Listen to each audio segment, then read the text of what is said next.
नमस्कार, सप्ततारा न्यूज मध्ये आपले स्वागत आहे। न्यूज बुलेटिन मध्ये जाणून घेऊया आजच्या ठळक घडामोडी। जगप्रसिद्ध बावधन बगाड यात्रेचा मानाचा बगाड्या ठरला। अजित बळवंत ननावरे यांना मानाचा सन्मान। संपूर्ण जगात ख्याती पसरलेल्या वाई तालुक्यातील बावधन येथील प्रसिद्ध बगाड यात्रेचा मानकरी गुरुवारी मध्यरात्री 12 वाजता निश्चित झाला आहे। अजित बळवंत ननावरे हे मानकरी ठरले आहेत। यावेळी भाविकांनी काशीनाथाचे चांगभल जयघोष केला। मध्यरात्री 12 वाजता भैरवनाथ महाराजांना विधिवत कौल लावून अजित बळवंत ननावरे यांना यंदाच्या मानाच्या बगाड्याचा सन्मान प्राप्त झाला आहे।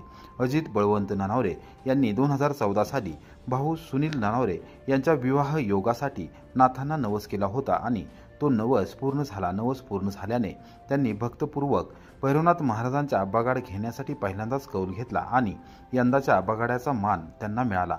रंगपंचमी दिवशी बुधवार दिनांक 19 मार्च रोजी बावधन बगाड यात्रा पार पडत आहे।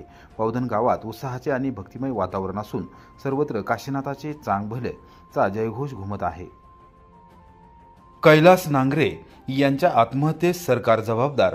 अर्थसंकल्पात शेतकऱ्यांसाठी तरतूद नाही, आमदार शशिकांत शिंदे यांचा आरोप।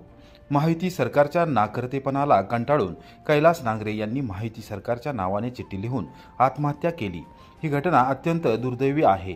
महायुती सरकारने अर्थसंकल्पामध्ये शेतकऱ्यांसाठी कोणतीही तरतूद केली नसल्याने निराशेतून अशी घटना घडते। या आत्महत्येस सरकार जबाबदार आहे असा आरोप राष्ट्रवादी काँग्रेस शरदचंद्र पवार पक्षाचे विधान परिषदेतील मुख्य प्रतोद आमदार शशिकांत शिंदे यांनी केला। शुक्रवारी सकाळी 10:30 वाजता आमदार शिंदे यांनी लासुर्णे येथील निवासस्थानी पत्रकारांशी संवाद साधत माहिती सरकारवर टीका केली। अर्थसंकल्पीय अधिवेशनात माहिती सरकारने मोठमोठ्या प्रकल्पांबाबत निर्णय घेतला। इन्फ्रास्ट्रक्चर डेव्हलपमेंटच्या बाबतीत तरतुदी केल्या। ज्यांनी आर्थिक पाहणी निकषामध्ये महाराष्ट्राला आधार दिला तो शेतकरी मात्र यापासून वंचित राहिला। याची खंत समस्त शेतकऱ्यांबरोबर महाराष्ट्रातील सर्वसामान्य नागरिकांना आहे असा आरोप देखील आमदार शिंदे यांनी केला। शेतकऱ्यांना सबसिडी, वीजमाफी, कर्जमाफी करावी आणि परत एकदा शेतकऱ्यांना उभारी द्यावी, जिथे पाण्याची कमतरता आहे ती दूर करावी, अशा विविध मागण्या मी अधिवेशन कालावधीत अनेकदा केल्या आहेत। परंतु माहिती सरकारने जे काही जाहीर केले त्यात सर्वसामान्य शेतकऱ्यांना न्याय दिला गेला नाही। दुर्दैवाने मागील वर्ष देखील आणि शेतकऱ्यांनी आत्महत्या केलेल्या आहेत।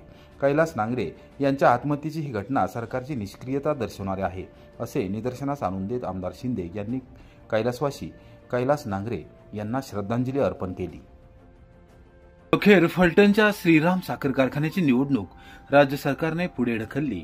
प्रशासक नेमून पारदर्शक निवडणूक घ्या, माजी खासदार रणजितसिंह नाईक निंबाळकर यांच्यासह महायुतीमधील घटक पक्षांची मागणी। फलटण तालुक्यातील सर्वसामान्य ऊस उत्पादकांची शिखर संस्था असलेल्या श्रीराम सहकारी साखर कारखान्यामध्ये मोठ्या प्रमाणावर चुकीचा कारभार झाला आहे। या संदर्भात आता कायदेशीर लढाईला सुरुवात झाली आहे। राज्य सरकारने आमच्या मागणीकडे लक्ष देत कारखान्याची निवडणूक पुढे ढकलली आहे। लवकरच तेथे प्रशासक नेमावा आणि पारदर्शक निवडणूक व्हावी अशी अपेक्षा माजी खासदार रणजितसिंह नाईक निंबाळकर यांनी व्यक्त केली। शुक्रवारी दुपारी 1:30 वाजता फलटण येथे माजी खासदार रणजितसिंह नाईक निंबाळकर यांनी पत्रकार परिषद घेऊन श्रीराम कारखान्याविषयीची भाजप आणि महायुतीमधील घटक पक्षांची भूमिका स्पष्ट केली।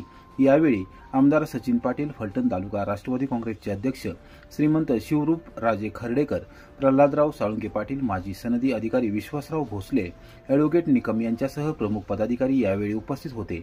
यावेळी त्यांनी आमदार सचिन पाटील यांनी फलटण कोरेगाव मतदारसंघासाठी निधीची उपलब्धता करून दिल्याबद्दलची सविस्तर माहिती दिली। राज्य सरकारकडे जाऊन निवडणूक कशी चुकीच्या मतदार चालली, मतदार त्या बोगस पद्धतीने बनवल्या गेलेल्या आहेत।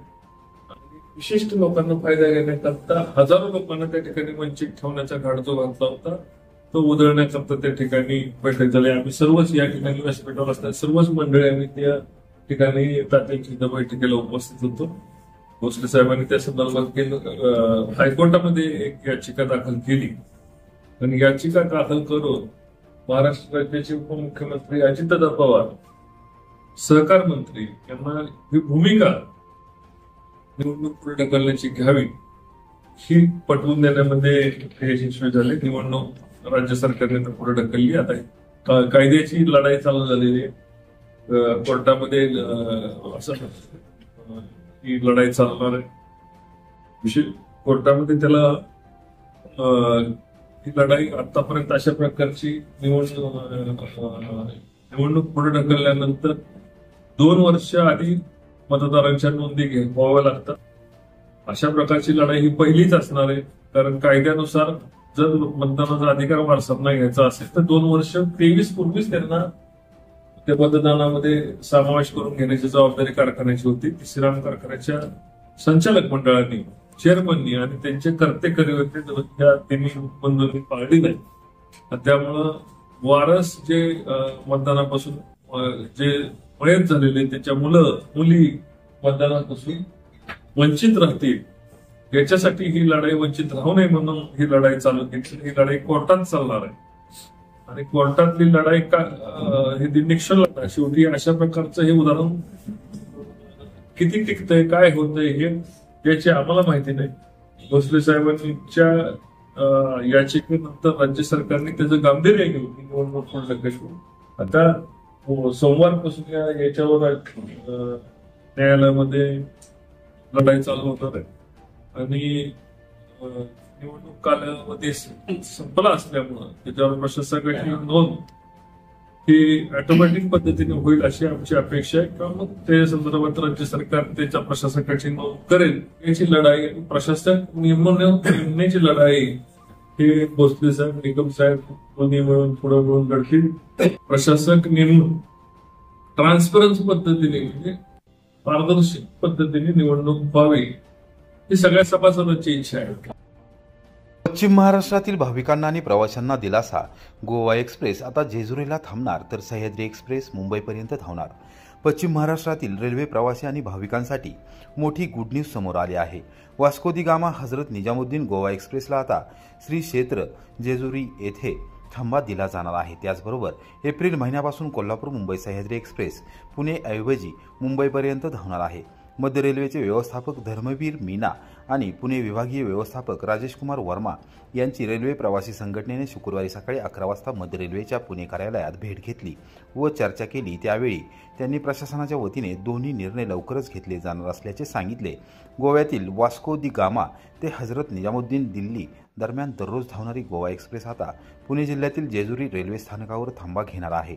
मल्हार मार्तंड देवस्थान येथे दर्शनासाठी येणाऱ्या भाविकांची त्यामुळे मोठी सोय होणार आहे. गोवा एक्सप्रेस ही लांब पल्ल्यांची सुपरफास्ट एक्सप्रेस एप्रिल महिन्याच्या पहिल्या आठवड्यापासून जेजुरी रेल्वे स्थानकात अल्पवेळ थांबणार आहे. तर सध्या कोल्हापूर ते पुणे असे अंतर धावणारी सह्याद्री एक्सप्रेस पुढील महिन्यापासून मुंबईपर्यंत धावणार आहे. तसे रेल्वे प्रशासनाकडून नियोजन सुरू असल्याची माहिती धर्मवीर मीना आणि राजेश कुमार वर्मा यांनी दिली असल्याचे प्रवासी संघटनेतर्फे सांगण्यात आले.